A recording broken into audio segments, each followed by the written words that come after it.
Welcome back, artists. Today we are going to start painting our snowman. Now, if you haven't already, I strongly encourage you to spend some time and just color your plan so you have an idea of where you want things to go. Once you start painting on here, it's really hard to change your mind. Take some time and figure out what you want your snowman to look like. And then you're gonna gather your paints. You can use any kind of paints that you have. I am just using tempera paints here. You can do this with watercolor paints.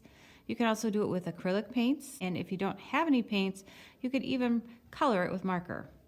When you are painting, it's important that you use the tip of the brush.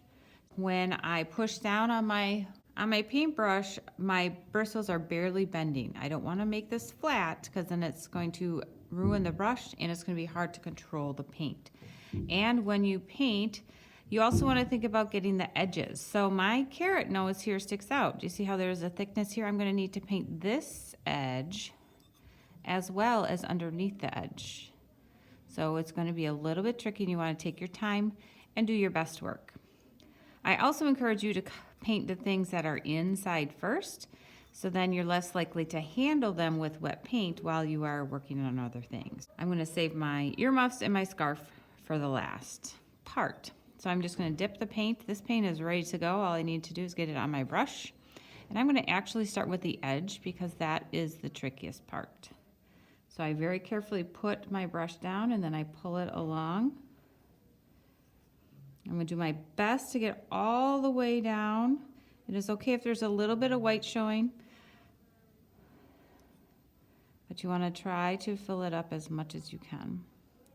You will also notice that this paint will dry rather quickly.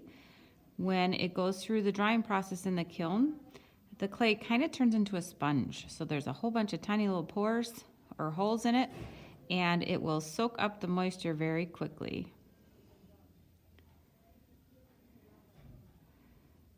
Now that I have that bottom part done, I'm going to carefully do the top. And I do my edges a lot slower, and now I can go a little bit faster in the middle.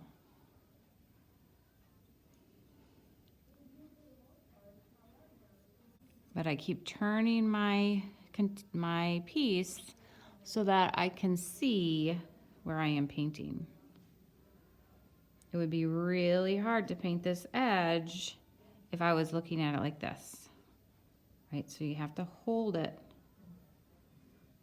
so that you can see the best. Now that I have my whole nose painted, I can just go over and make sure that it's the color that I want it to be. Sometimes if you use a little less paint, it looks lighter. Now that I have orange done, and there's no other place on my snowman that I need orange, I'm going to clean up my brush. And you want to use a water container, and you're going to gently tap this on the bottom. And as I'm tapping, can you see how that water is turning orange around it?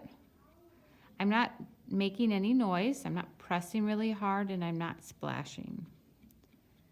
Once I am done, then I'm going to take a paper towel and I'm just going to dry my brush.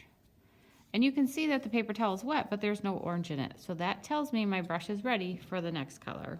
My next color I'm going to work on will be the black, because I want to do the eyes black, the eyebrows, and the mouth.